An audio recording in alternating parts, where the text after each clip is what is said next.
एक छोटे से कस्बे में रहने वाला आर्यन एक साधारण मध्यम वर्गीय परिवार का किशोर लड़का था। उसका घर छोटा था, लेकिन माता पिता के सपने बहुत बड़े।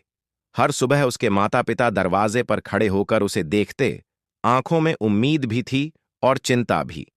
आर्यन पढ़ाई में ठीक ठाक था, पर पिछले कुछ समय से कुछ बदल गया था। अब उसकी दुनिया किताबों से ज्यादा मोबाइल स्क्रीन तक सिमट गई थी। रात के अंधेरे कमरे में वह अकेला बैठा रहता। उसके चेहरे पर रोशनी सिर्फ मोबाइल की होती। समय कब सुबह से रात हो जाता, उसे पता ही नहीं चलता। दीवार पर लगी घड़ी जैसे चुपचाप उसकी जिंदगी का समय निगल रही थी। घर की अलमारी में पड़ी किताबों पर धूल जमने लगी। कभी जो सपने कॉपियों में लिखे जाते थे, अब नोटिफिकेशन की आवाज में दब गए थे। एक दिन क्लास में जब उसे कम नंबरों वाला पेपर मिला, तो उसकी आंखें झुक गईं। टीचर की डांट, दोस्तों की खामोशी और घर पर माता पिता की चिंता, सब कुछ एक साथ टूट पड़ा।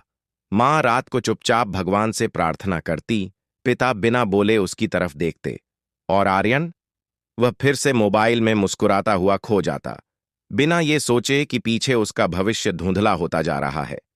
कुछ दिनों बाद स्कूल में एक प्रेरणादायक वक्ता आए। हॉल छात्रों से भरा था। माहौल गंभीर था। वक्ता ने एक सवाल पूछा, अगर आज तुम्हारा मोबाइल छिन जाए तो तुम्हारे पास क्या बचेगा?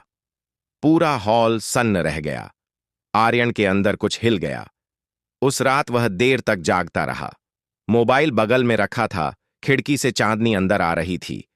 पहली बार उसने खुद से सवाल किया, क्या मैं मोबाइल चला रहा हूं या मोबाइल मुझे? सुबह वह आईने के सामने खड़ा हुआ।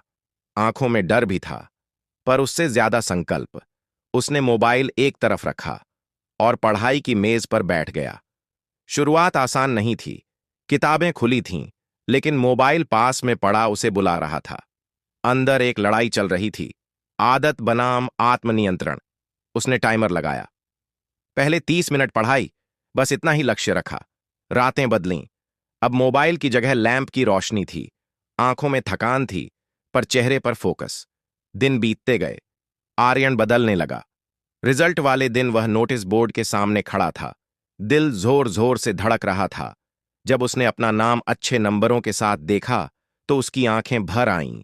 माँ पिता की मुस्कान, टीचर की तारीफ, दोस्तों की बधाई, सब कुछ जैसे उसकी मेहनत को सलाम कर रहा था।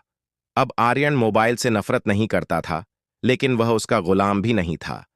मोबाइल अब उसके हाथ में था, उसकी जिंदगी में नहीं। किताबें हाथ में लेकर वह एक उजले भविष्य की ओर बढ़ रहा था, जहां सूरज की रोशनी थी और रास्ता साफ, क्योंकि उसने सीख लिया था, सफल वही होता है जो समय पर मोबाइल नहीं, खुद को कंट्रोल करता है।